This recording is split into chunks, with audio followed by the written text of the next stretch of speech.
苏无忌和穆千羽站在飞机旁边，不知不觉已经聊了好一会儿。夕阳的余晖为这两个年轻的身影镀上了一层温暖的金色，实在是美不可言。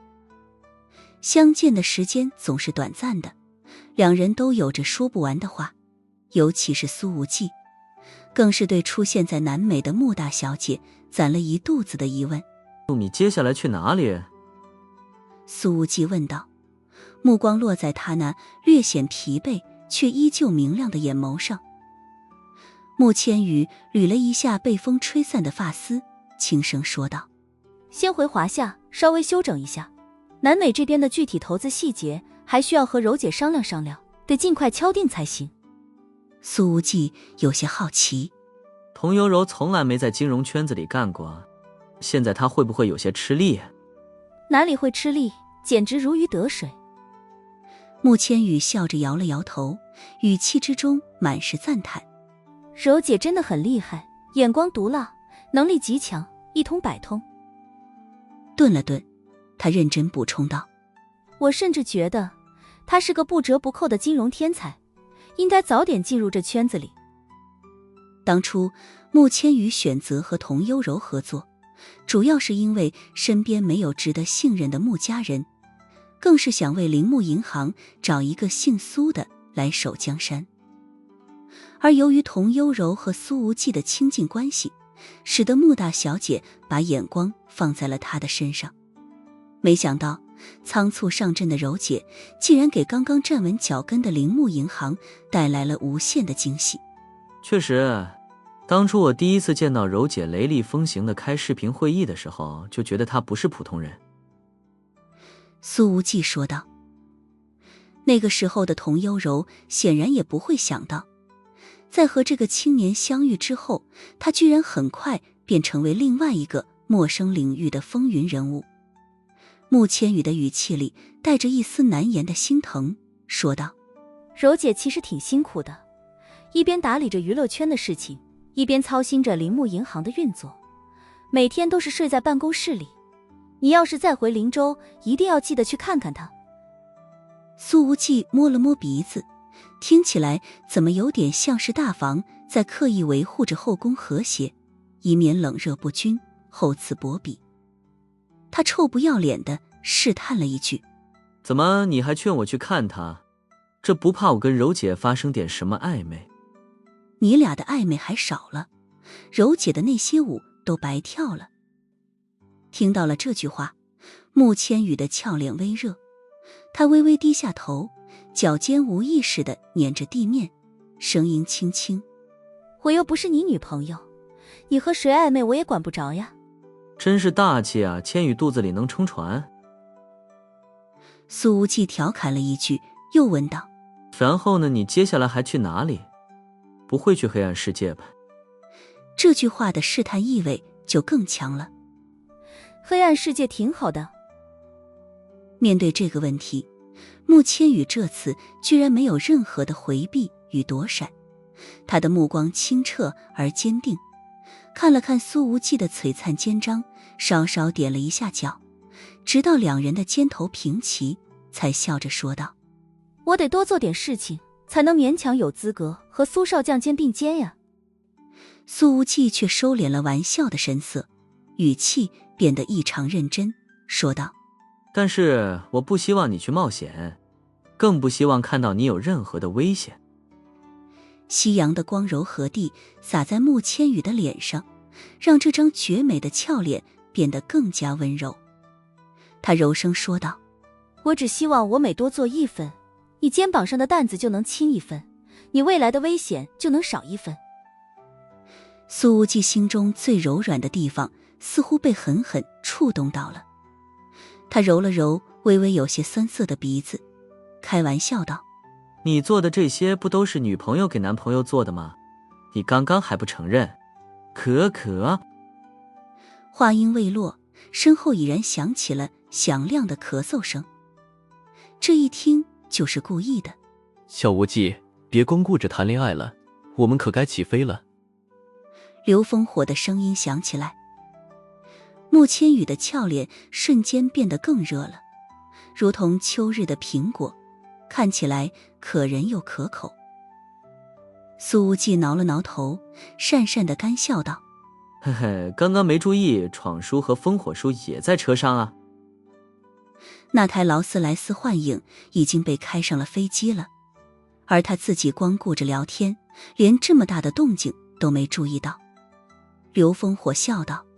你小子眼睛里就只有千羽，什么时候还能看到我们这些老家伙了？苏无忌连忙岔开了话题：用这么大的飞机把劳斯莱斯拉到美洲来，油费得花不少吧？我大伯真是太破费了，太疼我了啊！这时候刘闯走过来，笑着接过话头说道：本来呢，这些钱确实不用你出的，你大伯他有的是钱。不过嘛，你爸特意交代了，这次的所有开销都要从皇后酒吧的账户里走账，甚至连太阳神殿所有人员的出场费、行动经费、弹药损耗都由皇后酒吧一并报销了。什么？苏无忌的眼睛都瞪圆了，他差点跳起来。全从我这里出？是真的。刘烽火也笑着说道：我当时就在旁边，千真万确。苏无忌顿时感觉眼前一黑，他简直想一脑袋撞墙上。亏自己之前还在感恩老爹的出场援助，当时觉得他堪比天神下凡，简直帅炸了。闹了半天，在这儿等着给自己挖坑呢。现在什么老爹，就是个老登。紧接着，苏无忌猛地想起了一个很关键的问题，他立刻问道：对了，那天轰炸的导弹不用我出钱吧？大炮一响，黄金万两。那天别看6代机炸得爽，其实每一秒都是军费在燃烧。那不会。刘烽火笑道：你都已经出了那么多力了，立下这么大功劳，还让你出钱，就太不合适了。苏无忌稍稍松了一口气，随后苦涩地说道：闯叔、烽火叔，这话你们一定要跟我爸讲，我的老婆本都被他掏空了。刘烽火笑道：掏空了也没事，反正千羽肯定不要彩礼。烽火叔，你又调侃我。穆千羽的双颊像是飘上了2朵火烧云，他轻轻跺了跺脚，一时间不知道该怎么回答这个问题，于是干脆转过身去：我们该走了，你留在南美多注意安全，遇事多长个心眼。刘闯拍了拍苏无忌的肩膀，叮嘱道。苏无忌哈哈一笑：闯叔要是比心眼，谁能有我多啊？这时候他微微一愣，因为他的眼睛里已经映入了一个白裙身影。他不知何时出现在舷梯之下，气质清冷，面纱虽然遮住了半张脸，却仍旧能看出来这容颜必然无比动人。只是这女人的身上透着些许冷意，带着一股生莲勿近的疏离感。这位是？他疑惑地问道。然而那白裙女子却仿佛没有听到，甚至连目光都未偏移一分，只是迈着轻盈又淡漠的脚步走上了舷梯，径直进入了机舱，留给苏无忌一个遐想无限的背影。这是谁呀？这么高冷？苏无忌小声嘀咕道。穆千羽轻笑道：这是一位对我帮助很大的前辈，没有他，我今天都没有机会站在这儿。这句话听起来简单，实际上包含着太多太多的真相。苏无忌听出了这句话之中的深意，神色一正，说道：那你得替我跟他说声谢谢。穆千羽忽然转过头，美眸之中光芒流转，微笑着反问：哦，那你是以什么样的身份要我替你说谢谢呢？苏无忌迎着他的目光挺直了腰板，理直气壮地说道：这还用问，当然是以你男朋友的身份。然而飞机的舱门没关上，他们的对话全部一字不落地被那位白衣姐姐听到了。她的眼睛望着舷窗外的夜色，红唇轻启，自言自语：年轻真好，青春飞扬，让人怀念。拥抱一下。苏无忌对穆千羽说道。他这句话一说出来，刘闯和刘烽火全都咳嗽着走上了舷梯。穆千羽的目光盈盈，随后眼帘微垂，轻声说道：行吧，那就来个纯洁的拥抱。说罢，他轻轻张开双臂，下一秒，穆千羽就被苏无忌重重搂进了怀里，两人的胸膛紧紧相贴。抱得太紧了。穆千羽小声吐槽，他被箍得都要喘不过来气了，却完全没有挣脱的意思。抱得紧吗？我就喜欢紧的。苏无忌一本正经地说道，感受着胸膛的触感，他又压低了声音，嘀咕着说道：看不出来还挺有料的嘛。穆千羽的俏脸更热了。这就是你给我的临别赠言吗？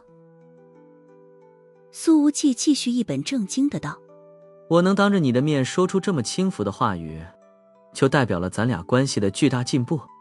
还好吧，我并没有觉得轻浮。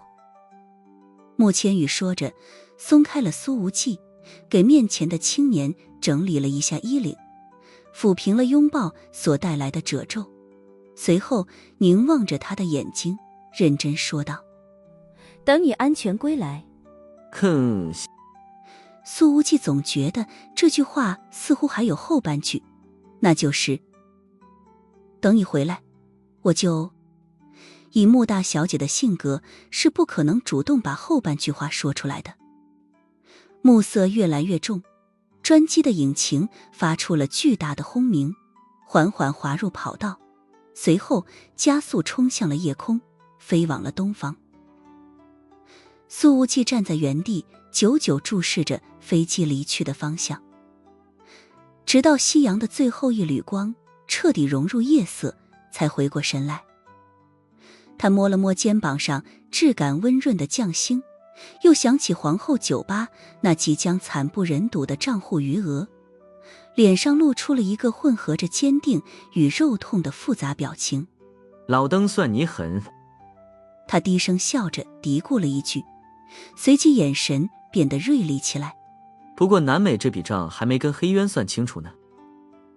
巧合的是，他的话音刚刚落下，手机便响了起来。接通之后，一道变了声的声音从中传来：我是胸羽。苏无忌咧嘴一笑：哦，胸羽小姐，你是不是正在亚马孙河上欣赏着夜景呢？胸羽沉声说道：我才刚找到9527号客船的行踪，这艘船就突发大火，所有的旅客都被疏散，是不是你干的？当然不是我。苏无忌说道：我可不是言而无信的人。但洛克斯是。在苏无忌所看不到的方向，胸羽扭头看了一眼人群中一闪而过的黑影，心头浮现出了危险感，语气之中带上了一丝急切，说道：公平交易1换1，你放了罗森，我放了雪人。哪怕胸羽已经用上了变声器，但苏无忌还是能够听出对方语气里的急切之意。难道说禁锢亭已经按捺不住，要对裁决亭出手了？只是没想到，银月的前指挥官雪人居然在胸羽的手上。苏无忌在莫桑科罗岛上见识过雪人的经验出手，当然也见识到了他被崔西天王搞得呕吐不止的狼狈模样。所以当雪人陨落的消息传出来之后，他本能地觉得这么强大的人应该不会如此潦草地告别这个世界。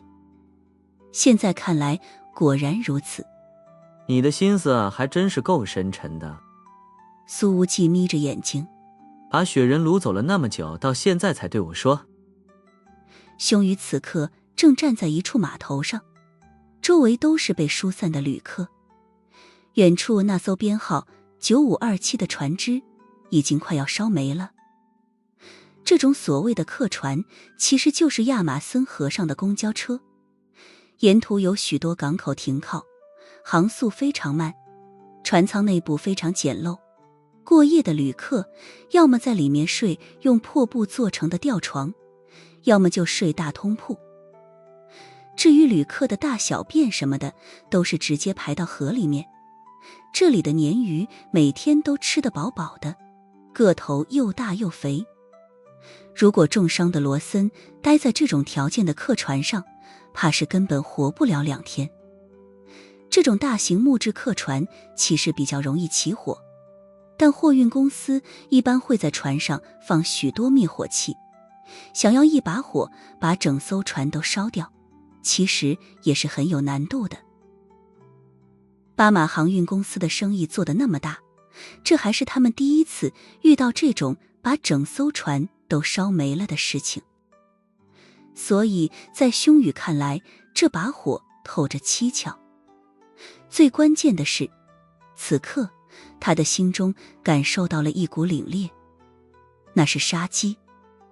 虽然这杀机只是一闪而逝，可是凶宇从小就对这种杀气极为敏感，就像是一种神奇的第六感，任何人对他投来图谋不轨的目光，都会被他所感知到。就连凶宇自己也说不上为什么。直觉告诉他，这杀机并不是来自于苏无忌一方，而是来自于禁锢亭。快告诉我真相！凶宇催促道。我只要罗森。他穿着一身黑色的运动服，戴着黑色口罩，此刻正往码头后方快步走去，渐渐脱离人群。人多的地方让他觉得有些不安。苏无忌说道：很抱歉，我现在也联系不上我的那个朋友了，不知道他带着罗森到底跑到了哪里。这明明是在扯淡，可语气里偏偏充满了真诚。苏无忌还是撒青搭皮。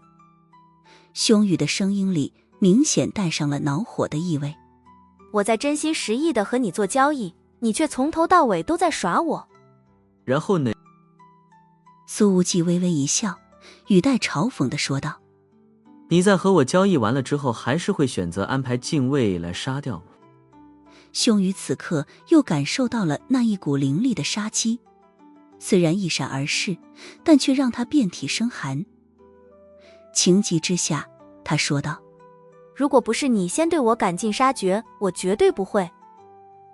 说到这里，他忽然意识到说多了，于是强行止住了话头。苏无忌的声音倏然变冷：你把话说清楚，我什么时候对你赶尽杀绝了？凶宇说漏了嘴，已经挂断了电话。他转过身环视了一圈，并未看到任何可疑人物，那种隐形的杀机似乎又消失了。此时，一个长相普通、皮肤微黑的男人正搬着2大箱鱼，坐上了一艘被巴马航运公司临时调来的船只。这箱子里散发出了难闻的鱼腥味儿，哪怕是在条件简陋的临时客船上，其他旅客也都是远远待在一边，不靠近他。洛克斯望着那个走出码头的黑裙身影，呵呵一笑：还不抓紧走，不然可就真要死在这儿了。这正是洛克斯，而罗森就被他塞在其中一个泡沫箱子里。之前凶宇本来已经在人群中看到了洛克斯，不过搭乘这种客船的很多都是贩卖肉菜的小商贩，个个都是大包小提的，还有好几个正在转运的船上哭呢。之前就是他们的货物莫名其妙的起火，引燃了整条船。那把火当然是洛克斯放的。这火一烧起来，整条船立刻陷入了混乱之中。凶宇想要在这种情况下继续找人，几乎是不可能的事情了。当然，在洛克斯原本的计划里，如果那女人想要继续追踪自己，自己不介意节外生个枝，让她直接消失在这世界上。在这方面，刺杀之王的徒弟可是最专业的。但洛克斯还没出手呢，人群里就有其他人盯上了胸羽。那一闪而逝的凛冽杀机，让距离颇远的洛克斯都感觉到了。对此，洛克斯只有一个评价：是个高手。他给苏无忌发了个消息，内容是开始狗咬狗了。苏无忌很快便回复了：我去办点事，你多支撑1-2天。支撑。洛克斯觉得这个词一出，他就莫名有种被哥们坑了的感觉。开什么玩笑，就算是我能支撑住，这个废物也支撑不住那么久啊。洛克斯看向装海鲜的大箱子，被硬塞在里面的罗森已经奄奄一息了。紧接着他的电话响了起来，正是苏无忌打来的。你终于能抽出时间打电话了，洛克斯说道。是不是利用我之后良心发现，然后……苏无忌没跟他闲扯淡，开门见山地说道：你看到那个胸羽了吗？洛克斯走到一边，把声音压低了一些，说道：有个黑衣女人比较可疑，疑似是她，但面部有伪装。能在狗咬狗的时候找机会干掉他吗？苏无忌笑眯眯地问道。对于是否杀了胸羽，在他这儿从来都不是个需要纠结的问题。洛克斯一脸苦涩：哥，你这是要把我往黑渊的火坑里推，用脚趾头也能猜出来，这女人周围一定有禁卫保护啊。我逗你玩的，如非必要千万不要出手。苏无忌说道。周围绝对还有他的手下，说不定就在你的附近，留点神。洛克斯说道。要是他们把我在巴西追得稀里哗啦，无处可逃，怎么办？苏无忌：那就去里约热内卢找你的老相好，他一定会心软收留你的。洛克斯瞪圆了眼睛：你认真的？他居然开始认真考虑起了这件事情的可行性了。苏无忌：废话，我当然是扯淡的。洛克斯提上裤子不认人的那个一夜情对象是大禁顾长的妹妹，也就是说，这女人是罗森的姑姑。而罗森现在被折磨得半死不活，他姑姑要是看到此景，还不得把洛克斯大卸8块。洛克斯很是不满：你这样玩弄我，我们还是不是好兄弟了？苏无忌说道。你现在直奔里约，把罗森丢到那女人的别墅门前。洛克斯往四周警惕地看了看，随后小声说道：你开什么玩笑？从我现在的位置去里约，走水路起码得需要2天时间，要是公路还能稍微快一点。所以我刚刚发消息让你多支撑1-2天。苏无忌说道。我们是兄弟，注意安全。原来你早就计划好坑我了。洛克斯没好气地说道。你觉得这2天里我得遇到多少次刺杀？苏无忌：何以何案？笑完了这一声之后，他便随之挂断了电话。笑什么笑，真不够意思。洛克斯看着前方黑沉沉的水面，心中隐隐有些紧绷，一想到马上又要和老情人见面，于是心里更没底了。他扭头看向身后的海鲜箱子，咬了咬牙说道：南美大逃杀之旅开始吧。胸羽在觉察到那一闪而逝的杀机再度出现之后，便快速后退，随后上了一台出租车。此时驾驶座上坐着一个戴着鸭舌帽的强壮男人。胸羽梅摘下了口罩，却又戴上了墨镜，说道：离开这儿吧。鸭舌帽男人看了看车内后视镜，说道：你脸上还有着龟皮面具呢，这又是口罩又是墨镜的，用不着那么谨慎。莫林斯先开车吧。胸羽的声音平静。这是之前在伊玛塔卡铁矿带遥控指挥3级成员格罗坦的第4禁卫莫林斯。发生什么了？他发动了车子，问道：怎么不找人了？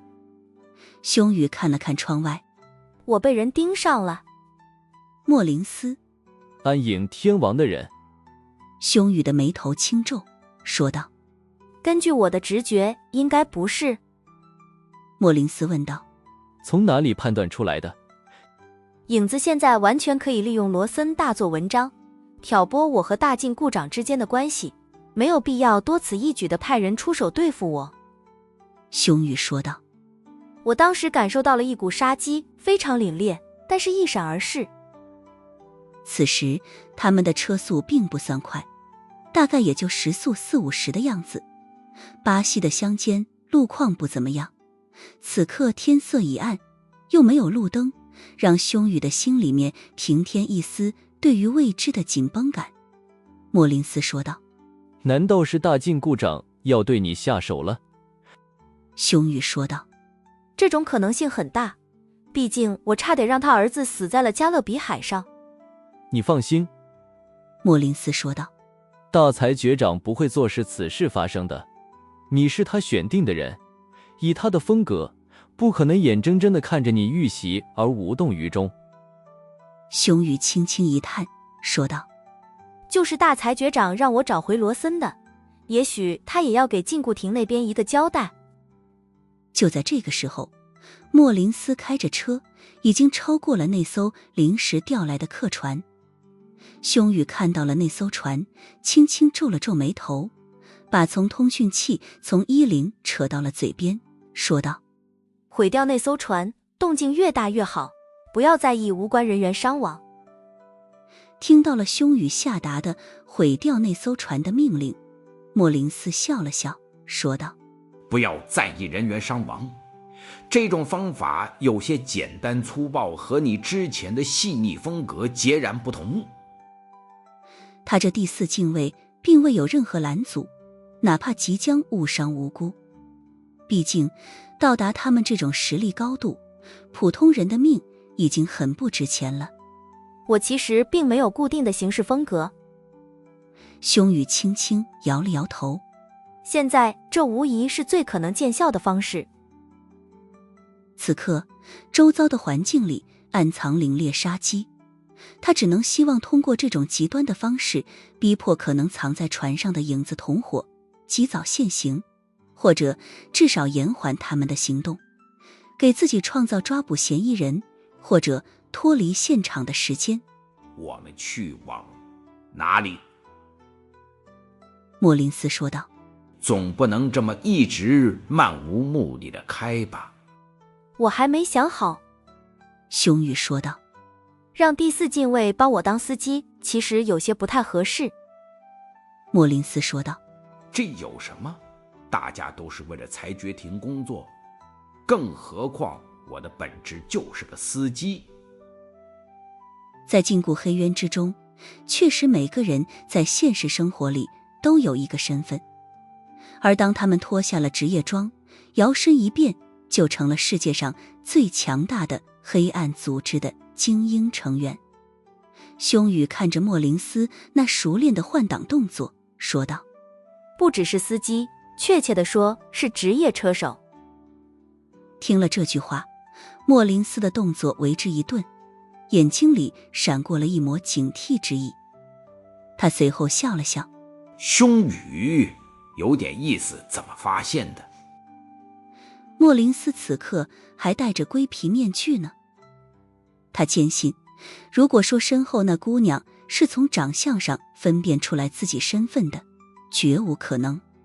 凶宇说道：一些生活中的小细节而已，你可能自己都没注意到那些不经意的小习惯。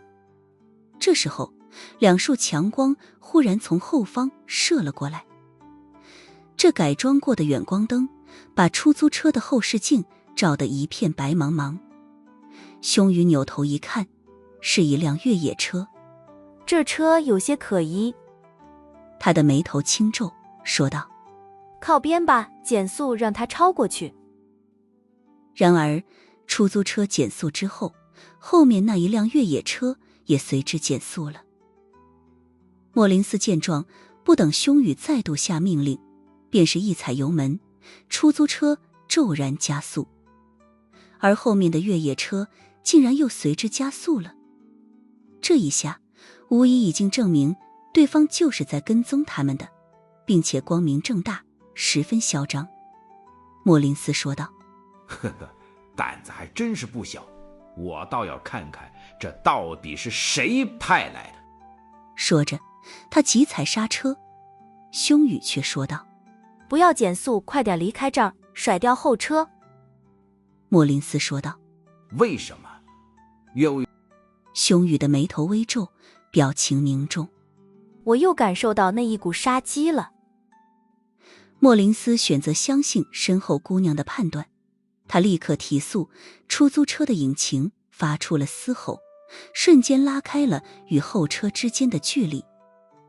就在兄宇听着出租车发动机的嘶吼声之时，洛克斯也坐在甲板上，听着这客船的发动机发出沉闷无力的轰鸣。这破船慢得跟拖拉机似的，这样开下去，什么时候能到里约热内卢？这艘临时客船在水质并不怎么样的亚马孙河支流上缓慢前行，前方是一片茫茫黑暗，月亮躲在云层之后，两边的丛林里似乎隐藏着有些让人不安的东西。洛克斯靠坐在那两个散发着浓烈鱼腥味的泡沫箱旁边，看似闭目养神，实则全身的感官都处于高度警戒状态。罗森蜷缩在箱子里昏迷着，以他现在的状态，连虚弱的呻吟声都发不出来。而就在这个时候，洛克斯的眉头一皱，随之睁开眼来。他忽然感觉到有些不太对劲，紧接着轰轰轰轰，接连几声剧烈的爆炸，毫无征兆地从客船的发动机舱和船舱位置爆发，中段和尾段的火光炸成了一大团，巨大的冲击力瞬间将木质的船体震出了裂痕，灼热的气浪和飞溅的木屑碎片瞬间让整艘船陷入了混乱。浓烈的火光和浓烟已经弥漫开来了，洛克斯分明看到起码有10几个旅客都被这一场爆炸掀翻落水。救命！救我！我受伤了，我不会游泳。甲板进水了，船要沉了。怎么办？我们去哪里？凄厉的惨叫声和哭喊声瞬间取代了之前的沉闷。突如其来的爆炸让所有人的心中充满了恐慌，乘客们像无头苍蝇一样在甲板上惊惶奔逃，无助尖叫。可这艘船就这么大，周围都是茫茫河面，就算是逃，又能逃去哪里？妈的，来得真快！洛克斯低骂一声，眼神瞬间变得锐利起来。他知道这一定是禁锢黑渊搞出来的，能搞出这种爆炸，说明不止一个敌人上了船。这种客船又没有安检，他们居然把炸弹带了上来，还当场炸死了好几个人。这一群该死的混蛋！看着混乱的场面，洛克斯咬了咬牙。这时候已经有一个身穿黑色夹克的男人朝着这边走过来了。和其他慌张的旅客不同的是，他的脚步很稳，一点都不慌乱，眼睛里满是搜寻之意。洛克斯盯着此人，目不转睛，完全没有回避眼神的意思。这个夹克男走到了前甲板，看到了那2个装着鱼的大箱子，扭头看向了旁边的洛克斯，沉声问道：这箱子里装的是什么东西？洛克斯摇了摇头，声音平静：不知道，这又不是我的箱子。那人盯着他看了一眼，然后转身想要搜查那2个箱子。可紧接着他的身形便是陡然一僵，因为一把匕首已经捅进了他的后心。你啊！那个夹克男想要转过身，可是随着心脏被刺穿，力量在迅速地从他体内流失，他的呼吸也随之变得越来越艰难。我就是你们要找的人。洛克斯冷冷一笑，低声说完，便将这夹克男扔下了河。此刻场面颇为混乱，并没有人注意到这边的情形。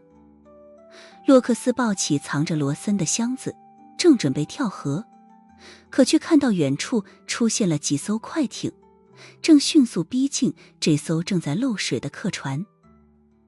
每艘快艇上都站着几名身穿黑色作战服的身影，借着月光，依稀能够看到他们个个手持武器。好家伙，手笔不小啊！洛克斯说着，掀开一个泡沫箱的盖子，把昏迷的罗森拖了出来，抱着他直接跳进了河里。他的入水没有引起任何的动静，快艇上的敌人也完全没有注意到这边。10分钟之后，洛克斯和罗森便出现在了对岸的树林里。罗森呛了水，正在不受控制的剧烈咳嗽着，还好这边距离比较远，不会引起敌人的注意。洛克斯扭头看了看已经被快艇围住的着火，客船背起了罗森，深一脚浅一脚地走在泥泞之中。真去里约热内卢啊！一想到那个被自己提上裤子不认人的女人，洛克斯的心里就有点不受控制的发虚。报告，没找到任何可疑人物。胸羽的通讯器里响起了这一道声音。胸羽轻轻摇头，不应该，他一定在那艘船上，难道已经被炸死了？手下的声音再度响起，补充报告，尼克劳斯失联。这个尼克劳斯就是被洛克斯刺穿后心扔下河的黑渊成员。胸羽听了这话，眼神一凛，立刻说道：把搜查区域扩大到两岸，他带着罗森一定没跑远。他在知道手下失踪之后，本想让莫林斯停车，可是后面的那台越野车依旧紧跟着。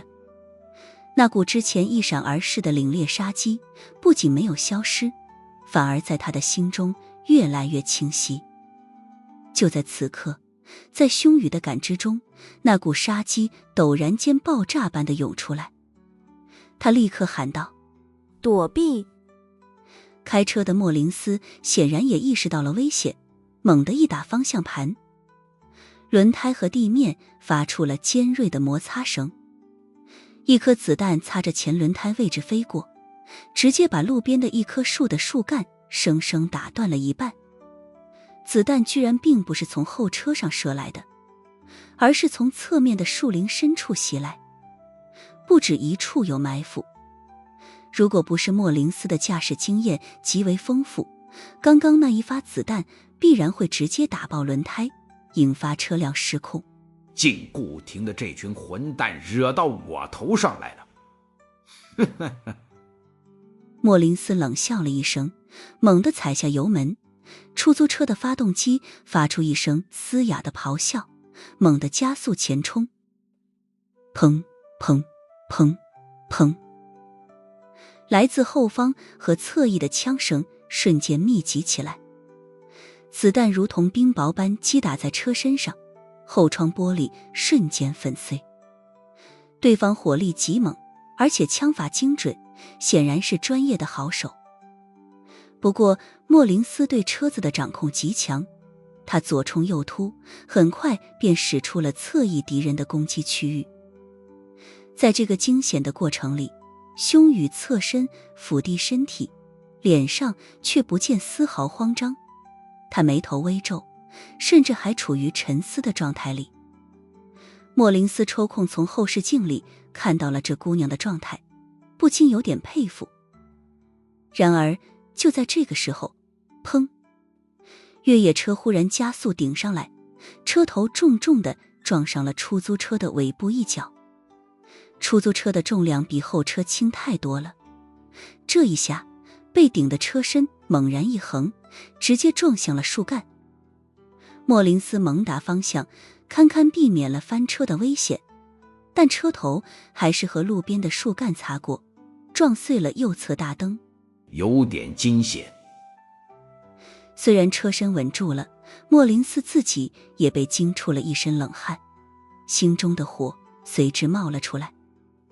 他一边加速，一边杀气腾腾地说道：兄宇，咱们要不要停车弄死他们？兄宇依旧很冷静，他伏在座位上轻轻摇头，声音平淡：还不是和大禁锢场的手下正面冲突的时候，万一后面的车子里坐着2名禁锢使，你打得过吗？听到兄宇这么说，莫林斯只能强忍心中怒气。毕竟在出发之前，大才局长特地交代过，让他这第4禁卫务必要全听兄宇的安排。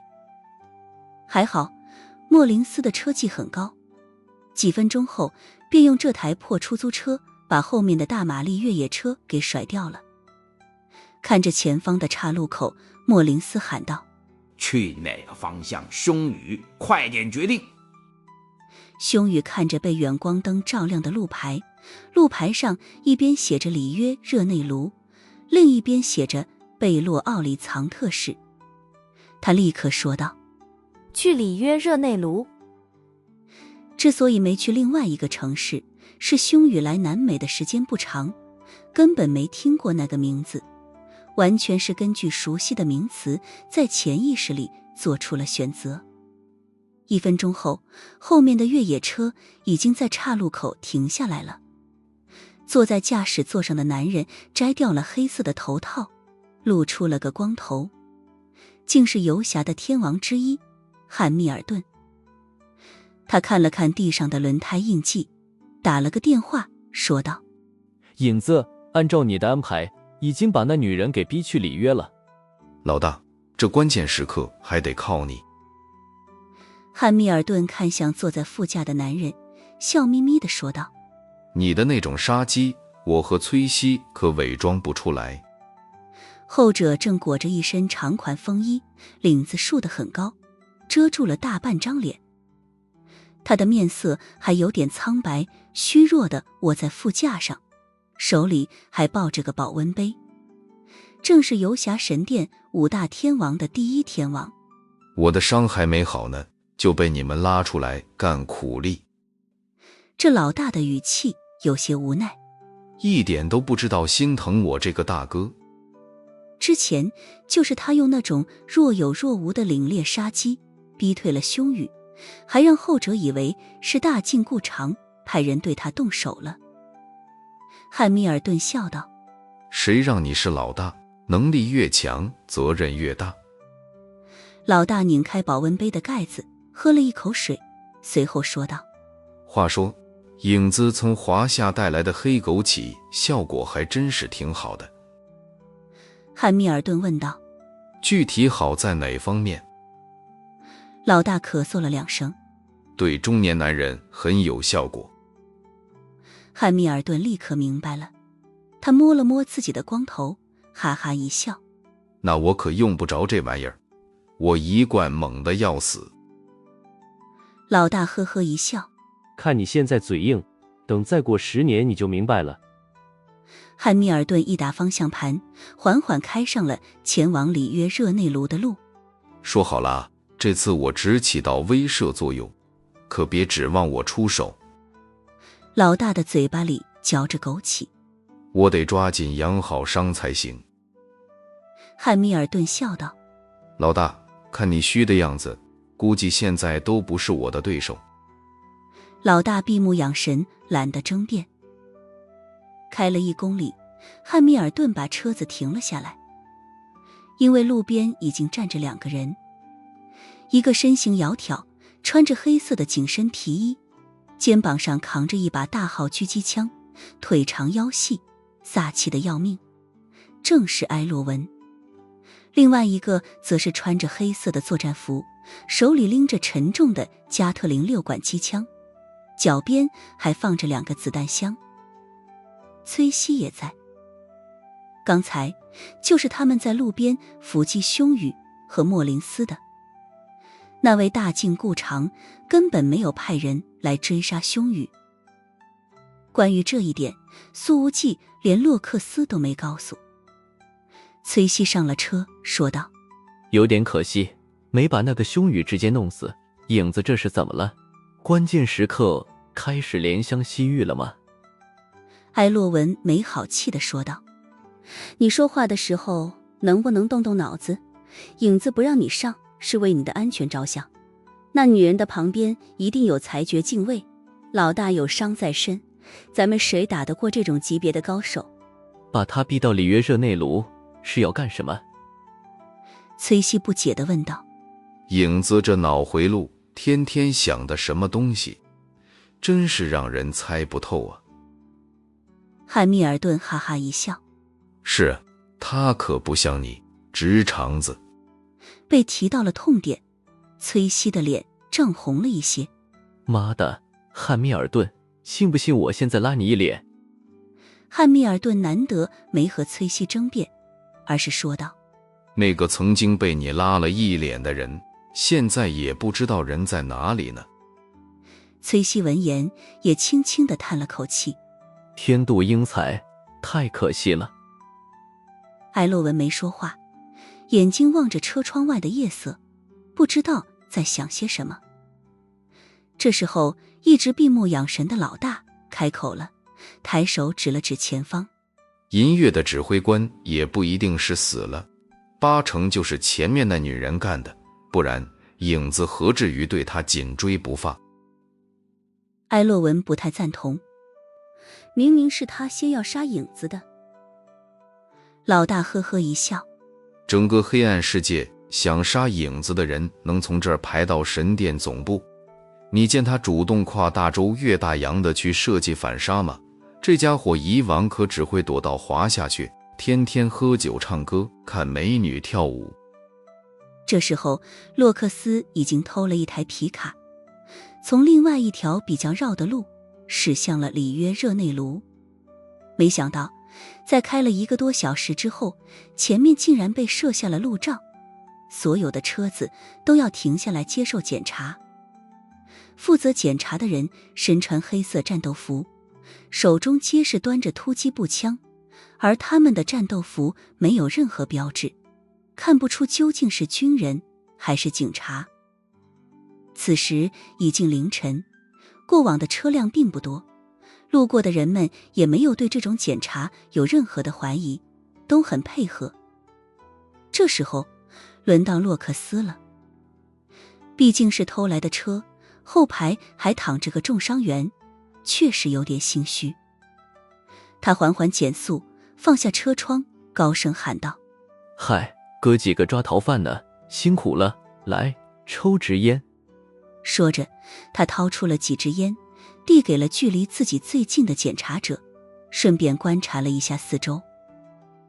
此时洛克斯是在左车道的，后方和右车道都是缓行的车子，把路全挡住了。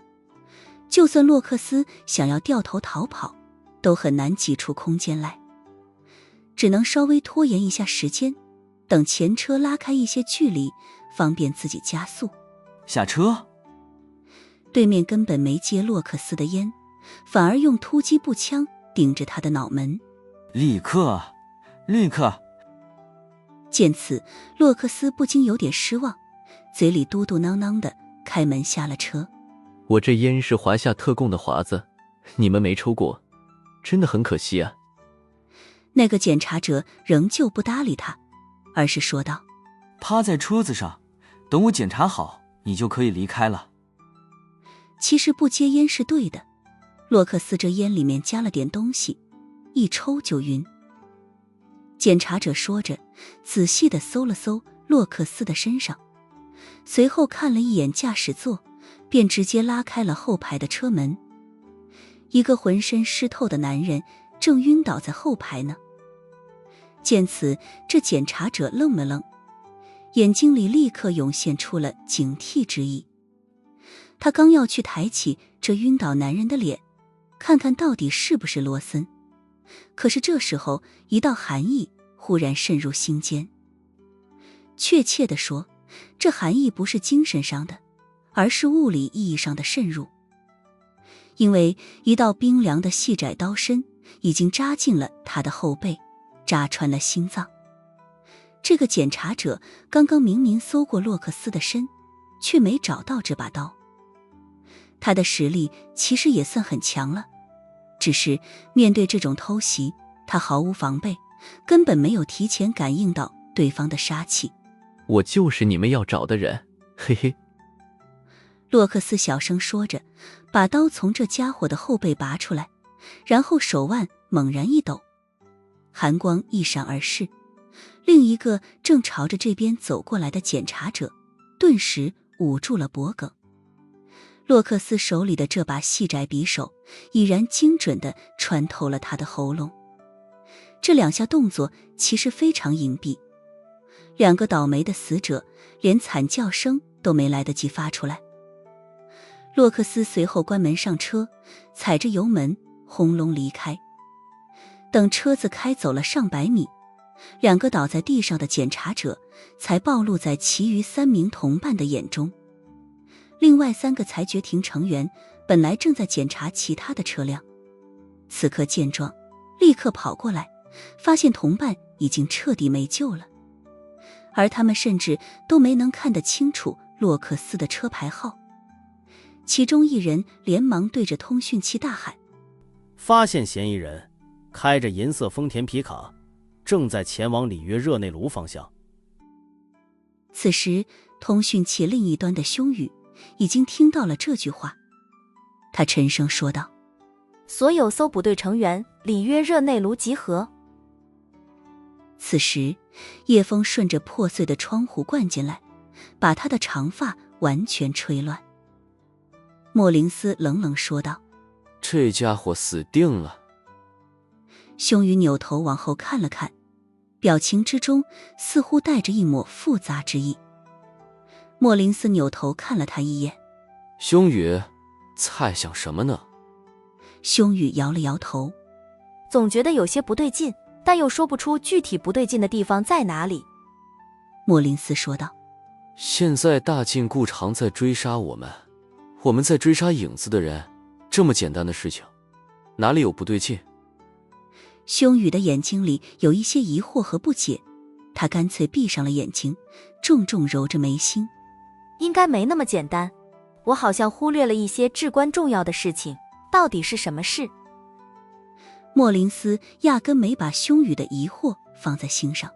等到了里约热内卢，找到了罗森，这一切就能风平浪静了，才能和禁锢庭的矛盾也就化解了。凶宇问道：大禁顾长真的愿意就此收手吗？莫林斯扭头看了看后面，说道：他们没有追过来，应该就是没想下死手，只是想让你看到他们的态度。凶宇也看了看后面，望着那沉沉的夜色，他摇了摇头说道：希望如此吧。这伤痕累累的车子又开了5个多小时，终于在黎明时分看到了一个路牌：里约热内卢，距离此地50公里。放心了，莫林斯说道，各处入城入口都被我们的搜捕队员封锁了，这次一定能找到罗森的。希望如此吧。凶宇又是一夜未眠，眼睛里有着清晰的血丝。这次被牵着鼻子走了那么远，黑渊又是内外矛盾大爆发，实在是让他觉得身心俱疲，竟是生出了些许抽身而退的心思。瀑布轰鸣，水汽弥漫，雪人望着飞泻而下的水流，脸色虽苍白，神情却非常平静悠闲。这么说来，黑渊禁锢庭这次大溃败了。他问向旁边的男人，旁边有2个身穿黑色战斗服的中年男子，他们的肩章上有着一道黑色的大号闪电标志，这就说明他们皆是禁锢黑渊的1级成员。没错，华夏解救了所有的军官，总统费尔南多发表了讲话，把所有的责任都推到了我们黑渊的头上。另一人说道：从今天起，黑渊怕是要被定性为国际恐怖组织了。这一次轰炸过后，许多被委内瑞拉黑帮拐来的矿工也都趁乱跑掉，现在各国大使馆里挤满了想要回国的工人们。在凶鱼走之前，特地让这2名1级成员看守雪人，同时陪他聊聊天。谢谢你们跟我聊了这么多。作为银月的前任指挥官，我很欣慰听到这些消息。听到这些消息。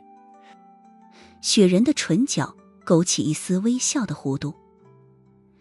的确，银月不知解救被拐卖的儿童，那些被拐卖到黑矿的工人，同样也处于银月组织的解救之列。不用谢我们，凶雨小姐让我们陪你多聊聊天，我们其实也不知道聊什么。其中一名1级成员说道：说实话，我并不觉得你是敌人。雪人笑道：那你们能放了我吗？当然不可以。另外一名成员的表情陡然严肃起来。俘虏你对黑渊至关重要，大裁决长特地因此表扬过凶雨。雪人又笑了笑：那我要是走了，你们的大裁决长怕是要狠狠敲打凶雨一顿吧？你这是什么意思？你想逃跑？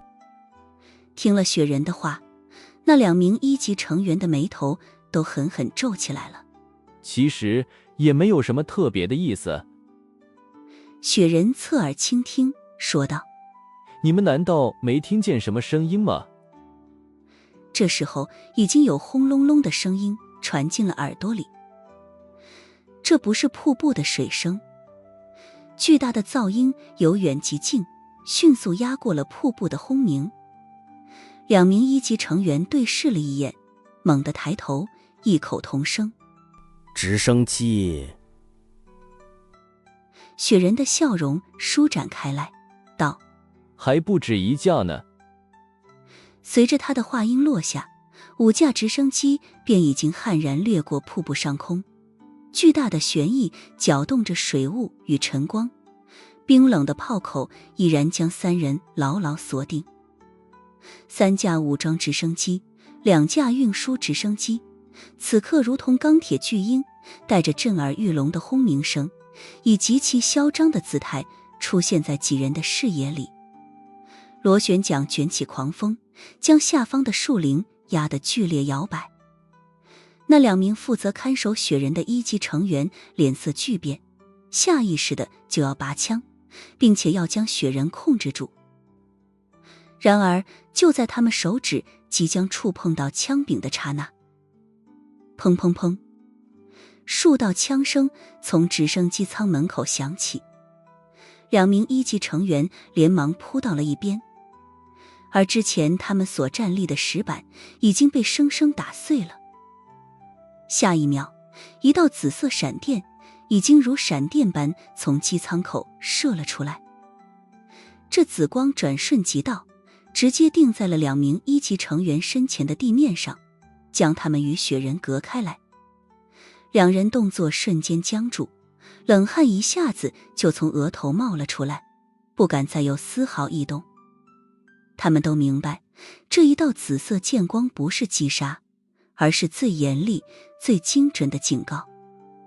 这就意味着，对方拥有在瞬间取走他们性命的能力，却暂时手下留情。与此同时，为首的那架运输直升机并未降落，而是以一种极具压迫感的姿态悬停在离地10余米的空中。一道年轻的身影出现在了机舱门口，直接一跃而下。他轻盈落地，膝盖微屈缓冲，稳稳地站在了雪人和那2名1级成员之间。这个青年穿着一身黑色作战服，身形挺拔如松，脸上涂着几道油彩，正是苏无忌。他反手拔出了紫色长剑，看都没看那2名如临大敌的1级成员，而是对着雪人咧嘴一笑，露出一口白牙。喂，又见面了，上次都没能好好聊聊天。这里的瀑布很好看吗？能不好看吗？雪人上下打量了一下从天而降的苏无忌，脸上带着意料之外却颇感欣慰的笑容。他抬手指了指左边，说道：往旁边走2公里，就是举世闻名的安赫尔大瀑布，垂直落差900多米，每年不知道吸引多少游客。苏无忌说道：你要是真在安赫尔瀑布，我早就找到你了。这山里的直线距离2公里，你知道绕过去有多远吗？其实他要找的是凶雨和裁决廷老巢，找到雪人纯属意外收获。雪人所处的位置只能算得上是安赫尔瀑布的一个小小分支，但水量也仍旧相当惊人。苏无忌自从判断出凶雨可能身处瀑布附近，便让游侠神殿搜寻南美所有著名的瀑布，费了老多的劲了。好在这一通找下来，功夫没有白费。根据游侠们的反馈，这一处瀑布的分支附近有几栋异常的山中名居。负责侦查的游侠们没有上前打草惊蛇，只是静静潜伏观察。他们甚至发现，不管白天黑夜，这名居周边都有人在巡查，而且巡查者的实力看起来相当不错。游侠便将此事汇报给了苏无忌。苏无忌当时正和凶雨通完了电话，准备进入巴特伦铁矿。他在得知游侠的消息之后，立刻判断出来，这里应该是禁锢黑渊的重要据点之一。但凶雨当时正在安第斯山东路，马上要前往巴西，并不在这儿。因此，苏无忌并没有立刻端了这据点。可当他从凶雨的口中听说雪人也在黑渊的手里之后，立刻决定突袭此处。这一次银月可欠了我一个大人情。苏无忌咧嘴笑道。雪人轻轻地咳嗽了2声。你小子真不错，我还以为你得再过几年才能找到这儿。他丝毫没有提及，正是自己的建议，才使得苏无忌有了去墨西哥营救江秉辰的机会。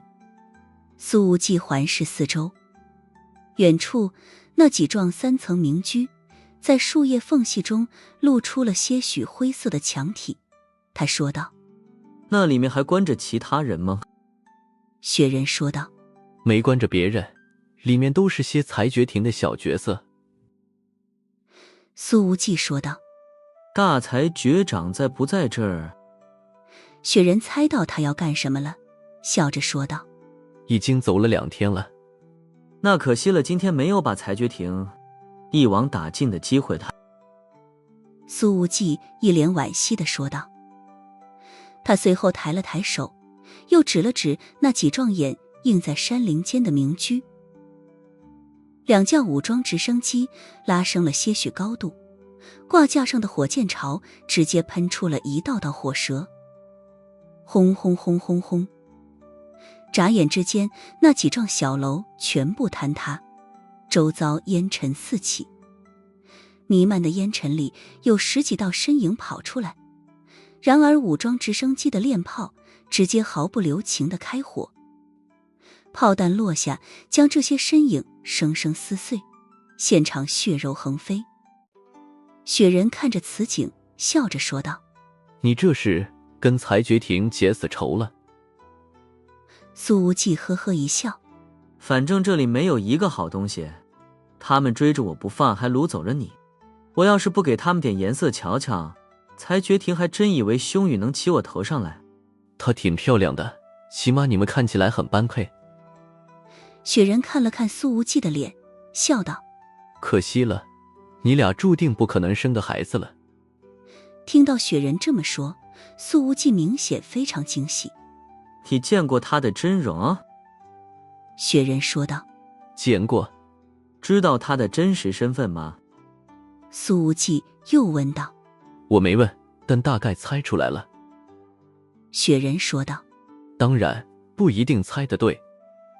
他似乎也不着急走，还有闲聊的心情。那2名1级成员看着那被炸塌的小楼，终于从震惊中回过神来，厉声喝道：你是谁？竟敢毁掉这里！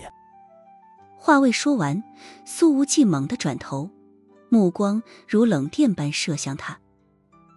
那眼神之中蕴含的杀伐与威严，竟让这名1级成员后续的话硬生生卡在了喉咙里。看着这种眼神，雪人的眼睛里流露出了欣慰的目光。成长了，比在莫桑科罗岛的时候厉害了不少。现在摆在你们面前的有2种选择，第一被我杀掉，第2被我俘虏。苏无忌手中的紫剑已经抬起来，横在其中一人的喉咙间。要是明白我的意思，现在就跪下投降。他的声音不高，却带着一种无形的压力，令人心悸。这2名1级成员感受到了苏无忌身上凌厉的气势，又抬头看了看上空的武装直升机，眼中充满了纠结之意。这2人对黑渊可没有桑托斯那般绝对忠诚，他们刚刚其实想过要联手对付苏无忌，说不定还能搏出一线生机。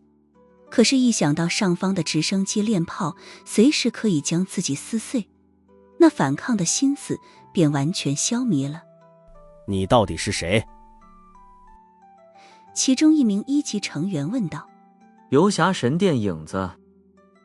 苏无忌说道。影子暗影天王，苏无忌。我的天，苏无忌！另一名1级成员已经情绪失控地喊了出来。2人的身体同时一颤，脸上血色尽退。人的名，树的影。